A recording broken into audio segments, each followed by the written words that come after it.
Good afternoon, my name is Veronica Reyes and I'm here to present to you my Business 32 business report on Pfizer Pharmaceuticals. Some of you may be very familiar with the company, some of you might have heard of its name, some of you might not know anything about it at all. I'm here to tell you a little bit more about the company's history, what the company does, and what the future might hold for them.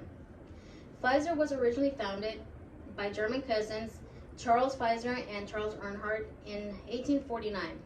The company has been in the industry for over 173 years. Since the beginning, Pfizer has been a pioneer in its industry in creating vaccines, medication, and drugs that have treated a variety of conditions such as depression, hypertension, diabetes, respiratory infections, erectile dysfunction, and most recently what Pfizer is probably the most popular and famous for, which is the creation of the first approved COVID-19 vaccine. Pfizer has had its headquarters in Manhattan, New York ever since the 1960s, but they do have several manufacturing locations all over the world. Pfizer also services countries such as Japan, Ireland, Italy, Belgium, and Singapore, just to name a few. Pfizer is in the pharmaceutical and biotechnology industry. By 1972, Pfizer had exceeded the 1 billion sales mark.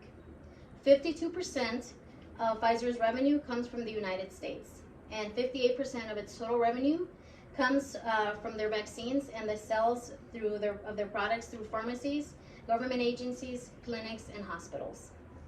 In 2021, Pfizer's total revenue was of $81.29 billion in comparison to 2007 when it was only $21.31 billion.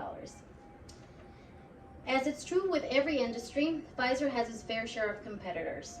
For example, Pfizer created a drug called Zoloft, which was meant to treat depression. Shortly after, a company named Eli Lilly created their own version called Cymbalta. In 2020, at the height of the pandemic, there was an urgency and desperate need to have a vaccine that would treat the virus. Pfizer was the first pharmaceutical company to be approved to produce the COVID-19 vaccine and was proven to be 95% effective. Shortly after that, companies such as Moderna and Johnson & Johnson also created their versions of the COVID-19 vaccine. Pfizer uses both traditional marketing techniques as well as more modern ones such as social media, commercial on TV, and on the internet. Combined, their social media platforms have over 1.1 million followers on Facebook, Instagram, and Twitter. Pfizer has even joined forces with celebrities such as rapper and actress Queen Latifah to promote their products. Compared to its competitors, Moderna and Eli Lilly, Pfizer does not measure up in relation to the stock market. Both Eli Lilly and Moderna's shares are more than double that of Pfizer's.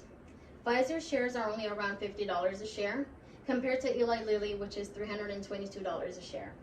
Independently of that, Pfizer has consistently increased their profits and total revenue, and there's no signs of stopping. So what's next for Pfizer? Will they continue to grow? Will they continue to innovate? Well, their most recent venture is for an oral antiviral that they call Paxlovid.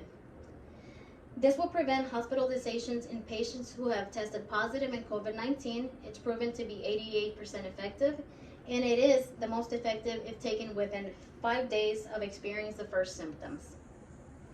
Pfizer is already considered a socially responsible company, being that during the most recent conflict between Russia and Ukraine, Pfizer pledged to donate part of its profits in helping the citizens of Ukraine. And they have kept their promises in stopping all clinical trials that were taking place in Russia. In the future, it would be great to see Pfizer create more jobs in countries that can benefit from employment opportunities. Also, regarding to their clinical trials, it would be beneficial if they provided better training for their staff to ensure that the research is accurate, and it will ensure that we continue to view Pfizer as a reputable and trustworthy company. Thank you.